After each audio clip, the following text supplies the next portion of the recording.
Hello everyone, welcome to my channel Shri Roy education. তো আমরা আগে বায়োলজি পিওয়াইকিউ সিরিজ শুরু করেছিলাম।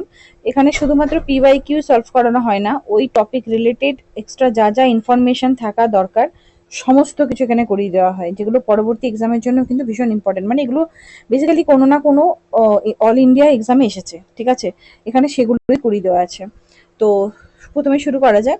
The vitamin produced in human body due to exposure of sunlight. আমরা সবাই জানি সূর্যের আলোর জন্য কি হয়, ভিটামিন ডি হয়, ঠিক আছে? অ্যাকচুয়ালি হচ্ছে ভিটামিন ডি 3, ঠিক আছে? আমরা শুধু ভিটামিন ডি করে দিই, কিন্তু ভিটামিন ডি 3, ওকে? এখানে যে ইউভি রেসটা আমরা সবাই জানি, ইউভি রেসটা রেসপন্সিবল হয় for the vitamin D synthesis, ঠিক আছে? কিন্তু কোন ইউভি রেসটা, সেটা হচ্ছে ইউভি বি। এগুলো কিন্তু স্পেসিফিক ভাবে আমরা সবাই ইউভি ইউভি করে দিই, কিন্তু ইউভি বি রেসটা, ঠিক আছে? নেক্সট হচ্ছে vitamin D helps in the absorption of calcium and phosphorus. Calcium আর ফসফরাসের অ্যাবজর্পশনের জন্য কিন্তু এই ভিটামিন কাজে লাগে, ঠিক আছে?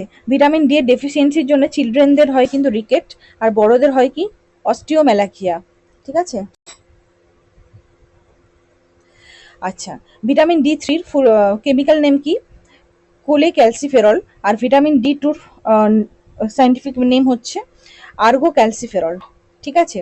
আচ্ছা, the organ that converts vitamin D into it's active ফর্মটা কি? না ক্যালসিট্রিয়ল। সেটাকে ভিটামিন ডি যে কনভার্ট করছে, সেটা কোথায় কনভার্ট হয়? না কিডনিতে হচ্ছে, ঠিক আছে? এই অর্গানটা কিন্তু কনভার্ট করতে হেল্প করে। ভিটামিন থেকে আরো প্রশ্ন আসে, যেমন হচ্ছে active form of vitamin D এখনই পড়লাম যে ক্যালসিট্রিয়ল। আচ্ছা, ভিটামিন এ এর অভাবে কোনটা হয়? নাইট ব্লাইন্ডনেস হয়। আচ্ছা, এগুলো প্রত্যেকটা কিন্তু কেমিক্যাল নেমগুলো মনে রাখতে হবে। Vitamin A B C D এগুলো কিন্তু পরীক্ষায় এসে থাকে, সেগুলো আমি এখানে আর লিখে দিইনি, কিন্তু এগুলো কিন্তু পরীক্ষায় আসে। ভিটামিন বি 1 এর অভাবে কি হয়? বেরি। ভিটামিন বি 3 এর জন্য হচ্ছে প্লেগ্রা। স্কারভি হয় ভিটামিন সি এর ডেফিসিয়েন্সির জন্য। ভিটামিন কে এর ডেফিসিয়েন্সির জন্য এক্সেসিভ ব্লিডিং হয়, ঠিক আছে? কারণ ভিটামিন ইটাই হচ্ছে ভিটামিন কে রেসপন্সিবল থাকে হচ্ছে ওই ব্লাড ক্লটিং এর জন্য, কিন্তু ওটাই যদি পুয়ার হয়ে যায় তাহলে এক্সেসিভ ব্লিডিং হবে। আচ্ছা, ভিটামিন ই কিসের জন্য হয়? অ্যান্টি স্টেরিলিটি ভিটামিন, এটা পরীক্ষায় কিন্তু আসে অনেক সময়। ভিটামিন এ হচ্ছে আমাদের ভিশনের জন্য ভীষণ ইম্পর্টেন্ট। ব্লাড ক্লটিং এর জন্য ভিটামিন কে ইম্পর্টেন্ট।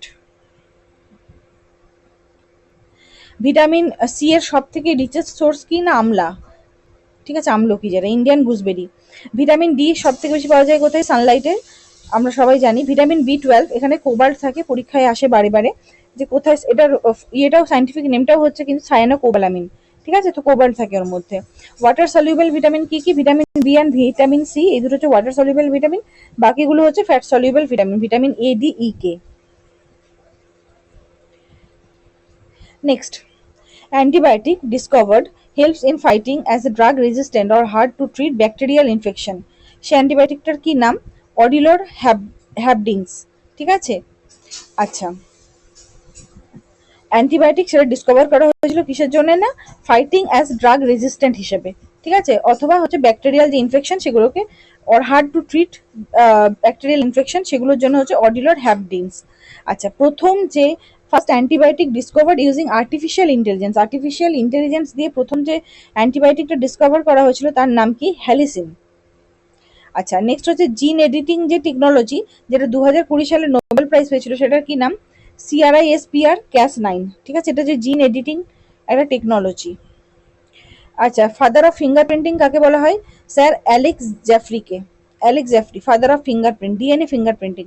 তাহলে এই ফাদার, প্রত্যেকটা ইয়ের ফাদার গুলো আসে, তো সেগুলো একটু মুখস্থ রাখতে হবে। যেমন ফাদার অফ ডিএনএ সিকোয়েন্সিং যদি দিয়ে দেয় তাহলে কি হবে? Frederick Sanger. আচ্ছা, নেক্সট হচ্ছে হিউম্যান জিনোম প্রজেক্ট কত সালে কমপ্লিটেড হয়েছিল? হিউম্যান জিনোম প্রজেক্ট 2003 সালে। ফার্স্ট ক্লোনড ম্যামেল কে ছিল? না ডলি বলে একটা শিপ, একটা ভেড়া ছিল। নেক্সট হচ্ছে first genetically engineered human insulin, তা সেটার নাম কি? হিমিউলিন বলা হয়, ঠিক আছে? জেনেটিক্যালি ইঞ্জিনিয়ার্ড হিউম্যান ইনসুলিন, সেটার নাম হচ্ছে হিমিউলিন। ফাদার অফ বায়োটেকনোলজি কাকে বলা হয়? কার্ল এরিকি, ঠিক আছে? কার্ল এরিকিকে বলা হয় ফাদার অফ বায়োটেকনোলজি। নেক্সট হচ্ছে which potent antibiotic is medically reserved as a strictly drug of last resort for extremely multi-drug resistant bacterial infection? সেটা কি? কোলিস্টিন, ঠিক আছে? মনে থাকে যেন, এটা হচ্ছে ড্রাগ অফ লাস্ট রিসর্ট বলা হয়। নেক্সট হচ্ছে which revolutionary oral drug is currently used as a primary weapon to treat multi drug resistant tuberculosis? এটা কি না বেডাকুইলিন, ঠিক আছে। নেক্সট হচ্ছে what is the medical term used for transplanting living live organs or tissue from animals থেকে হচ্ছে human patient. অ্যানিমালসের দেহে থেকে কোনো অর্গান বা টিস্যুকে ট্রান্সপ্লান্ট করে হিউম্যান পেশেন্টের মধ্যে লাগানো হলো, সেটাকে কি বলা হয়? জিরো ট্রান্সপ্লান্টেশন, পরীক্ষায় আসে বারে বারে। নেক্সট হচ্ছে which cutting edge cancer immunotherapy genetically alters a patient's own immune cells to target and destroy tumors? সেটা কি না কার্ট টি সেল থেরাপি, ঠিক আছে। নেক্সট হচ্ছে what are laboratory made proteins designed two mimic the humans bodies natural antibodies call, সেটাকে কি বলা হয়? মনোক্লোনাল অ্যান্টিবডিজ, ঠিক আছে। Next the water which is available to plant রুটে যেটা ওয়াটারটা অ্যাভেলেবল থাকে সেটাকে কি বলা হয়? Capillary water. আর যে প্রসেসের মাধ্যমে গাছ তার জলটাকে নেয় সেটা কি বলে? ক্যাপিলারি অ্যাকশনের মাধ্যমে কিন্তু নেয়। নেক্সট হচ্ছে প্রেশার উইদিন দ্য লাংস, লাংসের মধ্যে যে প্রেশার সেটাকে কি বলা হয়? অ্যালভিউলার প্রেশার বা হচ্ছে ইন্ট্রা পালমোনারি প্রেশার। আচ্ছা, নর্মাল ব্রিদিং যে আমাদের কন্ট্রোল করে কি, সেটা হচ্ছে মেডিউলা অবলঙ্গাটা। আচ্ছা, ডায়াফ্রাম এটা হচ্ছে প্রাইমারি মাসেল অফ ইন্সপিরেশন, ঠিক আছে। আচ্ছা, গ্যাস এক্সচেঞ্জ কোথায় হয়? অ্যালভিওলাইতে হয়, লাংসের। The respiratory pigment in human blood সেটা কি না হিমোগ্লোবিন। এখানে কোশ্চেন হয়তো মানে আমি পিওয়াই কিউ একটা দুটো সলভ করাচ্ছি, কিন্তু ওর রিলেটেড প্রচুর আমি ইনফরমেশন দিতে থাকছি, মানে এক এক দিনে প্রচুর প্রচুর তোমাদের কাছে ইনফরমেশন যাচ্ছে কিন্তু, ঠিক আছে। নেক্সট হচ্ছে the closely related morphologically similar sympatric population but reproductively isolated, তাদেরকে কি বলা হয়? সিবলিং স্পিসিস বলা হয়, ঠিক আছে। মরফোলজিক্যালি সিমিলার মানে দেখতে একরকম, ঠিক আছে। আচ্ছা, সিম্প্যাট্রিক স্পিসিস কাকে বলা হয়? মানে হচ্ছে species living in the same geographical area, একটা একই জিওগ্রাফিক্যাল এরিয়াতে যদি কোনো স্পিসিস থাকে তাকে বলা হয় সিম্প্যাট্রিক স্পিসিস। আর অ্যালোপ্যাট্রিক স্পিসিস মানে হচ্ছে ডিফারেন্ট জিওগ্রাফিক্যাল এরিয়াতে যে স্পিসিসগুলো থাকে তাকে বলা হয় allopatric species. Next the sum of total all chemical reactions occurring in a cell সেটাকে কি বলা হয়? মেটাবলিজম, ঠিক আছে। আচ্ছা, অ্যারোবিক রেসপিরেশন কোথায় হয়? সাইটটা হচ্ছে মাইটোকন্ড্রিয়াতে অ্যারোবিক রেসপিরেশন হয়। গ্লাইকোলাইসিস কোথায় হয়? সাইটোপ্লাজমে হয়। এন্ড প্রোডাক্ট অফ গ্লাইকোলাইসিস প্রচুরবার আসে পরীক্ষাতে, পাইরুভেট। আচ্ছা, প্রোটিন সিনথেসিস কোথায় হয়? রাইবোজোমে হয়। ফটোসিনথেসিস হয় হচ্ছে ক্লোরোপ্লাস্টে। আচ্ছা, দ্য ইউনিভার্সাল এনার্জি রিলিজিং যে প্রসেসটা তাকে কি বলা হয়? Cellular respiration. আচ্ছা, নেক্সট হচ্ছে প্রসোপিস, অ্যাকাশিয়া, ক্যাপারিস, এই নাম দুটো আমাদের জানা হয়তো থাকবে না, কিন্তু অ্যাকাশিয়া নামটা আমাদের পরিচিত। এরা প্রত্যেকে কিন্তু ট্রপিক্যাল থর্ন ফরেস্ট, ঠিক আছে, কাঁটাযুক্ত যে গাছ তাদের এক্সাম্পল এগুলো। কাঁটাযুক্ত গাছ কেন? কারণ ওদের বেসিক্যালি অ্যাডাপ্টেশনের জন্য, ঠিক আছে, যাতে গাছগুলো প্রচুর যদি কাঁটা থাকে তাহলে তাদের জল বেরিয়ে যাওয়া, যে ট্রান্সপিরেশন হওয়ার তার রেটটা কমে যাবে, ওরা জল ধরে রাখতে পারবে অনেক বেশি, কারণ ওরা ডেজার্ট এরিয়া বা এই ধরনের যেখানে কম রেনফল হয় সেসব এরিয়াতে কিন্তু ওইসব গাছগুলো জন্মায়। নেক্সট হচ্ছে pyramid of numbers deals with the number of, এগুলো ইনভার্টেড হয়, ঠিক আছে। আচ্ছা না, ওটা এনার্জিটা ইনভার্টেড হয়। এখানে কি হয়? Pyramid of numbers deals with the number of individual in the trophic level, মানে এক একটা ট্রপিক লেভেল আছে, যেমন হচ্ছে প্রডিউসার, তারপর হচ্ছে কনজিউমার, এইভাবে যে ট্রপিক লেভেলগুলো যেগুলো যাচ্ছে, এক একটা ট্রপিক লেভেলে কতগুলো করে স্পিসিস আছে সেইটাই হচ্ছে বলা হচ্ছে পিরামিড অফ নাম্বারস, ঠিক আছে। ফার্স্ট ট্রপিক লেভেল কি না? প্রডিউসার্স। সেকেন্ড ট্রপিক লেভেলটা কি? কনজিউমার, যেটা প্রাইমারি কনজিউমার, হার্বিভোরস বেসিক্যালি থাকে। থার্ড ট্রপিক লেভেলের মধ্যে পড়ে সেকেন্ডারি কনজিউমার্স, মানে যারা হার্বিভোরসদেরকে খায়। আর ফোর্থ ট্রপিক লেভেল হচ্ছে টার্সিয়ারি কনজিউমার্স। আচ্ছা, আলটিমেট সোর্স অফ এনার্জি কোথায় না? সান। গ্রিন প্ল্যান্টসরা কি? প্রডিউসার। আচ্ছা, ডেড অ্যান্ড অর্গানিক যে ম্যাটারগুলো আছে তাদেরকে যে ব্রেকডাউন করছে তা সেগুলোকে কি বলি আমরা? ডিকম্পোজার্স। আচ্ছা, এখানে কি বলছে? The transfer of energy from one trophic level to the next follows Lindemann's 10% law. মানে একটা ট্রপিক লেভেল থেকে আরেকটা ট্রপিক লেভেলে যখন যাবে না, তখন কি হবে? অনলি 10% এনার্জি ট্রান্সফার হয় পরের ট্রপিক লেভেলে, মানে যেটা আছে তার 10% মাত্র ট্রান্সফার হবে নেক্সট ট্রপিক লেভেলে, সেটাই হচ্ছে লিন্ডাম্যানস 10% ল।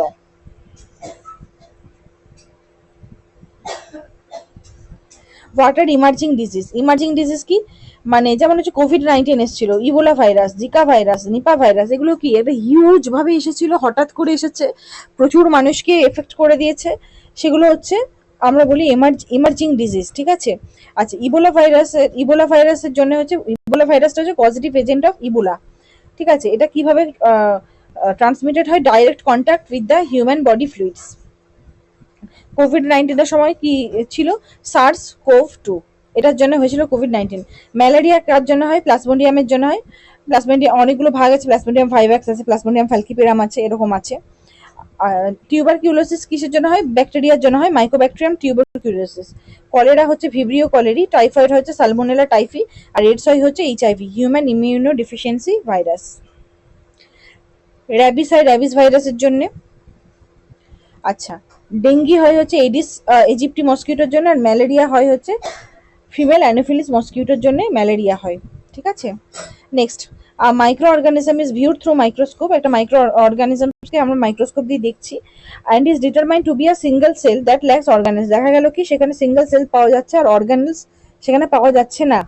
তাহলে আমি এই ইনফরমেশনটা থেকে আমরা কি বলতে পারি? যে সেলটা হচ্ছে প্রোক্যারিওটিক সেল, কারণ প্রোক্যারিওটিক সেলের মধ্যেই হচ্ছে কোনো মেমব্রেন বাউন্ড অর্গানেলি দেখতে পাওয়া যায় না, আর তাদের কোনো ট্রু নিউক্লিয়াসও নেই, ঠিক আছে। মেমব্রেন বাউন্ড অর্গানেলি বলতে mitochondria, Golgi body, endoplasmic reticulum, এগুলোর কথা বলা হচ্ছে। আচ্ছা, জেনেটিক মেটেরিয়াল কি? প্রোক্যারিওটের ক্ষেত্রে হচ্ছে নিউক্লিয়েডস। ব্যাকটেরিয়া কিসের এক্সাম্পল? হচ্ছে প্রোক্যারিওটস এর এক্সাম্পল। আর ইউক্যারিওটের মধ্যে হচ্ছে মেমব্রেন বাউন্ড যাদের অর্গানেল পাওয়া যায় সেগুলো হচ্ছে ইউক্যারিওটিক সেলস হয়। আর স্মলেস্ট লিভিং সেল হচ্ছে মাইক্রোপ্লাজমা। এন্ডোক্রিনোলজিস্ট আমরা কাদেরকে বলি? যারা কিন্তু গ্ল্যান্ডস নিয়ে ডিল করে, ঠিক আছে। মাস্টার গ্ল্যান্ড কাকে বলা হয়? পিটুইটারি গ্ল্যান্ডকে বলা হয়। লার্জেস্ট এন্ডোক্রাইন গ্ল্যান্ডের মধ্যে কি? না থাইরয়েড গ্ল্যান্ডকে বলা হয় লার্জেস্ট এন্ডোক্রাইন গ্ল্যান্ড। আচ্ছা, ইনসুলিন কোথা থেকে সিক্রেট হয়? Beta cells of islets of Langerhans, basically pancreas থেকে, ঠিক আছে। অ্যাড্রিনালিন সিক্রেট হয় অ্যাড্রিনাল গ্ল্যান্ড থেকে। আচ্ছা, hormone that regulates the blood calcium, সেটা হচ্ছে কি? Parathyroid hormone. Anti cancer drug কোনটা? ক্যাম্পটোথেসিন, ঠিক আছে। ক্যাম্পটোথেসিন এটা হচ্ছে অ্যান্টি ক্যান্সার ড্রাগ। এটা কি করে না ডিএনএ ইয়ের ওই ডিএনএটাকে সে ডিস্ট্রয় করে দেয়, ঠিক আছে। আচ্ছা, অ্যাসপিরিন কি? এখানে অপশন ছিল আরো, অ্যাসপিরিন এগুলো এক্সাম্পলে ছিল, তার জন্য মানে আমি দিয়ে দিয়েছি। অ্যাসপিরিন বেসিক্যালি হচ্ছে অ্যানালজেসিক অ্যান্ড অ্যান্টিপাইরেটিক। অ্যান্টিপাইরেটিক হচ্ছে যেগুলো ফিভার কমায়, আর অ্যানালজেসিক মানে হচ্ছে যেগুলো পেন রিলিফ করে, কোনো ব্যথা ট্যাথা, তার জন্য আমরা অ্যানালজেসিক ইউজ করি। আর অ্যান্টিপাইরেটিক হচ্ছে যদি কোনো জ্বর জ্বালা হয় তার জন্য অ্যান্টিপাইরেটিক, ঠিক আছে, ড্রাগ ইউজ করা হয়। তো অ্যাসপিরিন হচ্ছে এই দুটোই কাজ করে। নেক্সট হচ্ছে ক্যাপটোপ্রিল। ক্যাপটোপ্রিল হচ্ছে হাইপার টেনশন, হাই ব্লাড প্রেশারের জন্য ক্যাপটোপ্রিল।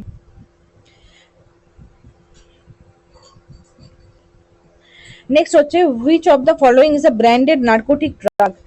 ব্র্যান্ডেড নার্কোটিক ড্রাগের এক্সাম্পল হচ্ছে মরফিন, ঠিক আছে। নার্কোটিক ড্রাগ তাহলে সম্পর্কে আমাদের জানতে হবে। নার্কোটিক ড্রাগ হচ্ছে সেই সব মেডিসিন যা দ্বারা আমাদের পেন রিলিফ করতে সাহায্য করে, তার জন্য স্লিপিং অ্যাডিকশন যদি হয়ে যায়, মানে মিস ইউজ হলে কিন্তু আবার অ্যাডিকশনও হয়ে যেতে পারে, ঠিক আছে। বেসিক্যালি পেন রিলিফ হিসেবে কাজ করে।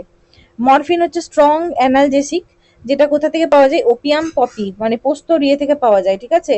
এটা কমনলি ইউজ করা হয় টু রিলিভ সিভিয়ার পেন, যে সার্জারি বা ক্যান্সার পেশেন্টদের ক্ষেত্রে কিন্তু এটাকে ইউজ করা হয়। আচ্ছা, এই অপশনে ছিল ডায়াজপাম। ডায়াজপাম বেসিক্যালি হচ্ছে অ্যাংজাইটি স্লিপের জন্য ইউজ করা হয়।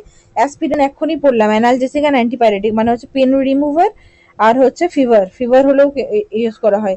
ক্যাপটোপ্রিলও এখনই পড়লাম, হাই ব্লাড প্রেশারের জন্য। আরো মানে অপশনে ছিল, সেটা হচ্ছে আইবুপ্রোফেন। আইবুপ্রোফেনটা কি? Non steroidal anti inflammatory drug. মানে এটা যদি এক্সপ্লেন করি ইজিলি, আইবুপ্রোফেন হচ্ছে রিডিউস পেন করে, অ্যানালজেসিকের কাজ করে, ফিভার রিডিউস করবে, আর কি সোয়েলিং হলে অ্যান্টি ইনফ্লেমেটরি হিসেবে আইবুপ্রোফেন ইউজ করা হয়। নেক্সট হচ্ছে মেস্ট্রানল। মেস্ট্রানল হচ্ছে সিনথেটিক ইস্ট্রোজেন, তাকে বলা হয় মেস্ট্রানল, ঠিক আছে। মেস্ট্রানল হচ্ছে ইস্ট্রোজেন হরমোন, বেসিক্যালি মেয়েদের যে ফিমেল সেক্স হরমোন সেটা।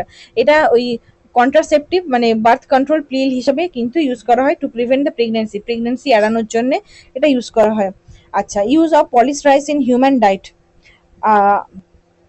আমরা যে ভাত খাই, ভাতের যে পলিশড যে চালটা, সেটা আমরা যখন খাই, এটা খাওয়াটা অ্যাকচুয়ালি উচিত নয়, কারণ চালটার বাইরের যে কভারিংটা ব্র্যান বলে, সেটার মধ্যে বেসিক্যালি থাকে ভিটামিন B1, ঠিক আছে। এই ভিটামিন B1টা আমাদের শরীরে ভালো ভিটামিন পাওয়া যাচ্ছে। তো যারা পলিশড চালটা খায় তাহলে ওটা চলে যাচ্ছে, ওই বাইরের লেয়ারটাকে তো হাটিয়ে দেওয়া হয়। তাহলে আমাদের কি হলো? ভিটামিন B1টা থাকলো না। তাহলে তার জন্য ভিটামিন B1 এর যদি ডেফিসিয়েন্সি হয় তাহলে কি রোগ হতে পারে? বেরি হবে, ঠিক আছে।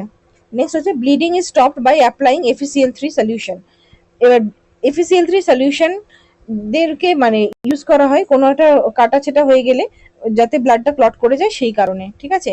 এটা কেন ব্লিডিংটা স্টপ করা হচ্ছে, কারণ ব্লাডটা কোয়াগুলেট করে যাবে, ঠিক আছে, আর ব্লাড ভেসেলস গুলো সিল করে যাবে, তাহলে উপরে একটা লেয়ার দেবে পড়ে যাবে, দিয়ে ফার্দার ব্লাড লসটাকে প্রিভেন্ট করবে, তার জন্য FeCl3টাকে ইউজ করা হয়, বেসিক্যালি ব্লাড কোয়াগুলেশনে হেল্প করে। তাহলে blood cells responsible for clotting, যে ব্লাড সেলটা ক্লটিং এর জন্য রেসপন্সিবল তাকে কি বলা হয়, প্লেটলেটস, যেটা হচ্ছে thrombocytes. The soluble blood protein converted into fibrin, কোনটা না ফাইব্রোনোজেন, আর এই ফাইব্রোনোজেন থেকে ফিব্রিনে যে কনভার্ট হচ্ছে কোন এনজাইমের জন্য হচ্ছে, থ্রম্বিনের জন্য হয়। হেপারিন, হেপারিন হচ্ছে অ্যান্টিকোয়াগুলেন্ট হিসেবে ইউজ করা হয়। আর ক্যালসিয়াম আয়ন প্রেজেন্ট থাকে, আর essential for blood clotting, blood clotting এর জন্য যে আয়নটা এসেনশিয়াল সেটা হচ্ছে কিন্তু ক্যালসিয়াম আয়ন, ঠিক আছে। তো আজকে এই পর্যন্তই, আশা করি ভিডিওটা ভালো লেগেছে, অনেক হেল্পফুল হবে। এগুলো কিন্তু WBCS মেন্সের জন্য ভীষণ ভীষণ ভীষণভাবে ইম্পর্টেন্ট, ঠিক আছে। WBCS প্রিলিমসও আসছে, মিসেলেনিয়াস এক্সাম আসছে, যাবতীয় NTPC থেকে শুরু করে সমস্ত এক্সামের জন্য ইম্পর্টেন্ট। আমি সায়েন্সটা কভার করছি আস্তে আস্তে। তো তোমাদের যদি ভালোবাসা পাই তাহলে আমি পুরো সিরিজগুলোকে কন্টিনিউ করব, আশা করি প্রত্যেকের কিন্তু হেল্প হবে। খুব অল্প সময়ের মধ্যে ক্রিস্প ওয়েতে কিন্তু প্রচুর ইনফরমেশন আমি দিতে থাকছি। ভালো লাগলে চ্যানেলটিকে সাবস্ক্রাইব করো, লাইক এবং শেয়ার করো ভিডিওটি।